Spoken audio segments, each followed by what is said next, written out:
नमस्कार, मैं हूं अनुराग चड्ढा। इनसाइड विद अनुराग में दोस्तों आपका स्वागत है। मैं पिछले कई दिनों से आपको प्रदेश में चल रहे बिजली समस्या और उसके कारणों के बारे में बता रहा हूं। इसी बिजली समस्या की पड़ताल करते करते हम पहुंचे ऊर्जा मंत्री ए.के. शर्मा तक, जहां से पता चला कि किसी ने उनके विभाग की सुपारी दे रखी है। और सिर्फ इतना ही नहीं, मंत्री जी ने इनडायरेक्टली यहां तक कह दिया कि उनकी भी जान को खतरा है। और जब इस खतरे की जांच मैंने करी तो पता चला कि इसके तार सिर्फ विभाग या उसके कर्मचारी नहीं, बल्कि मंत्री बनाम ब्यूरोक्रेसी और मंत्री बनाम यूनियन लीडर्स हैं। और इसी साजिश का और साथ ही एक वायरल ऑडियो का पर्दाफाश भी मैं करूंगा, जो प्रदेश की बिजली समस्या की असल पोल को खोलने का काम करेगा। दोस्तों, ये कहानी एक दिन की नहीं है, ये कहानी एक वायरल ऑडियो की भी नहीं है। ये कहानी है उत्तर प्रदेश के सबसे शक्तिशाली और सबसे बदनाम विभागों में से एक, यानी कि बिजली विभाग के अंदर महीनों से सुलग रही आग की। ये आग है उस सिंडिकेट की जो दशकों से विभाग को अपनी निजी जागीर समझकर चला रहा है, और उस एक मंत्री की जो इस जागीर पर जनता का मालिकाना हक स्थापित करना चाहता है। पहले मैं आपको उस चिंगारी के बारे में बताता हूं जिसने इस बार आग लगाई है। यूपी के ऊर्जा मंत्री ए.के. शर्मा अपने एक्स हैंडल पर एक पोस्ट करते हैं। ये कोई सामान्य पोस्ट नहीं थी, ये एक ऐलाने जंग था अपने ही विभाग के खिलाफ। मंत्री जी लिखते हैं कि एक वरिष्ठ राजनेता ने उन्हें एक ऑडियो भेजा। ऑडियो एक परेशान उपभोक्ता और बिजली विभाग के एक बड़े अधिकारी अधीक्षण अभियंता यानी कि एसई के बीच की बातचीत का है। ये ऑडियो बस्ती जिले का है।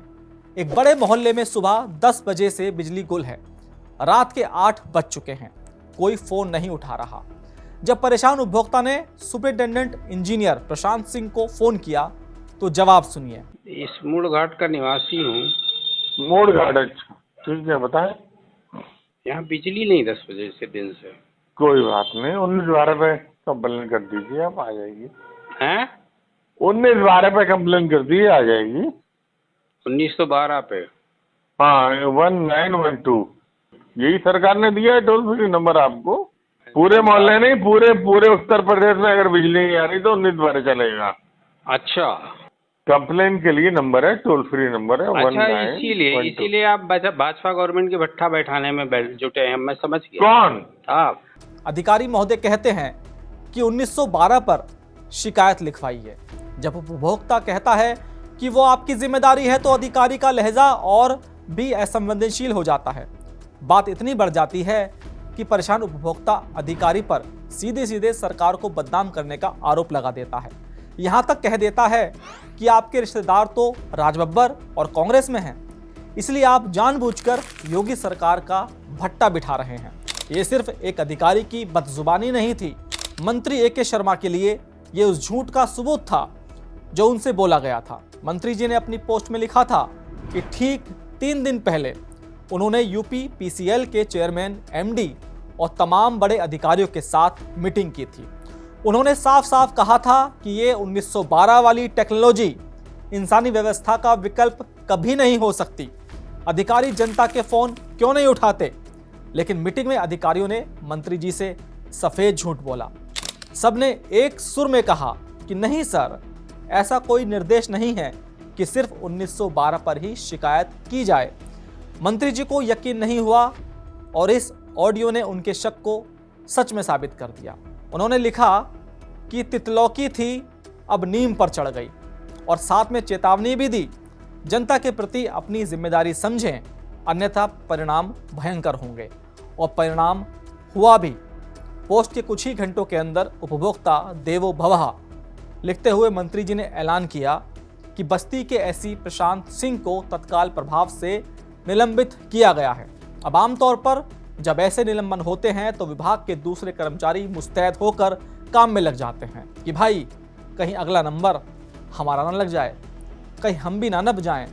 लेकिन बिजली विभाग के केस में यह बिल्कुल उल्टा है, क्योंकि इस सिंडिकेट को यूनियन लीडर्स और बाहरी नेताओं का समर्थन प्राप्त है। तभी तो इस निलंबन के एक दिन बाद ही मंत्री जी को एक ट्वीट करना पड़ा कि उनकी जान को खतरा है, कि उन्होंने इनडायरेक्टली ट्वीट किया जाको राखे साइयां मार सके ना कोई। हालांकि ये मैं बोल रहा हूं, लेकिन उन्होंने ट्वीट को अधूरा छोड़ दिया। इसके आगे वैसे आता है जाको राखे साइया, जो मैंने आपको बताया।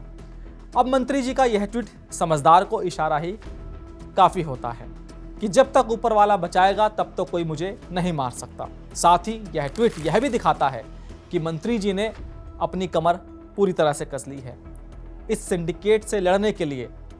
लेकिन क्या ये लड़ाई सिर्फ एक फोन कॉल और एक सस्पेंशन की है? जी नहीं। मंत्री जी ए.के. शर्मा के करीबी और कुछ मीडिया रिपोर्ट से इशारा करती हैं कि विभाग के अंदर एक अराजक गैंग एक्टिव है, एक ऐसा धड़ा जो किसी भी कीमत पर ए.के. शर्मा को फेल करना चाहता है। क्यों? क्योंकि ए.के. शर्मा जब से मंत्री बने हैं उन्होंने विभाग में दशकों से चली आ रही सुस्त कार्यप्रणाली और यूनियन की मनमानी पर लगाम कसने की कोशिश की है, और इसी से कुछ लोग परेशान हैं। मंत्री जी खुद कह चुके हैं कि उनके विभाग की सुपारी ली गई है।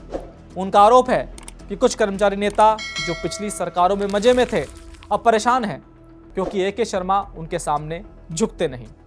ये लोग जानबूझकर हड़तालें करते हैं, जनता को परेशान करते हैं ताकि ठीकरा मंत्री और सरकार के सिर फूटे। पिछले 3 साल में 4 बार हड़ताल हो चुकी है। अगर आप हड़ताल करने वाली यूनियन लीडर से हड़ताल का कारण पूछेंगे तो वो कहेंगे कि निजीकरण। ये जो निजीकरण का विरोध हो रहा है ये एक मुखौटा है, एक बहाना है। निजीकरण का विरोध कर्मचारियों के हक की लड़ाई नहीं, बल्कि उस शक्तिशाली लॉबी के अस्तित्व की लड़ाई है जो ट्रांसफर, पोस्टिंग, ठेकों और वसूली के सिंडिकेट को कंट्रोल करती है। क्योंकि जब 2010 में टोरेंट पावर को आगरा बेचा गया तब ये यूनियन के नेता कहाँ थे? खबरें तो ये भी हैं कि तब के बड़े यूनियन नेता विदेश यात्रा पर चले गए थे और सौदा हो गया था। और दूसरा, क्या निजीकरण का फैसला एक मंत्री अकेले ले सकते हैं? यह फैसला चीफ सेक्रेटरी की अध्यक्षता वाली कमेटी और कैबिनेट का है। तो फिर सारा विरोध और सारा निशाना अकेले ए.के. शर्मा पर क्यों साधा जा रहा है? साफ है कि निशाना मंत्री हैं, बहाना निजीकरण है और टारगेट 2027 में योगी सरकार की वापसी को रोकना है। क्योंकि अगर आपने कभी इन पावर कट्स का पैटर्न नोट किया हो तो आपने भी देखा होगा कि ये पावर कट्स सबसे ज़्यादा कब होते हैं? भीषण गर्मी में, त्योहारों से ठीक पहले, या जब सरकार किसी बड़ी उपलब्धि का जश्न मना रही हो।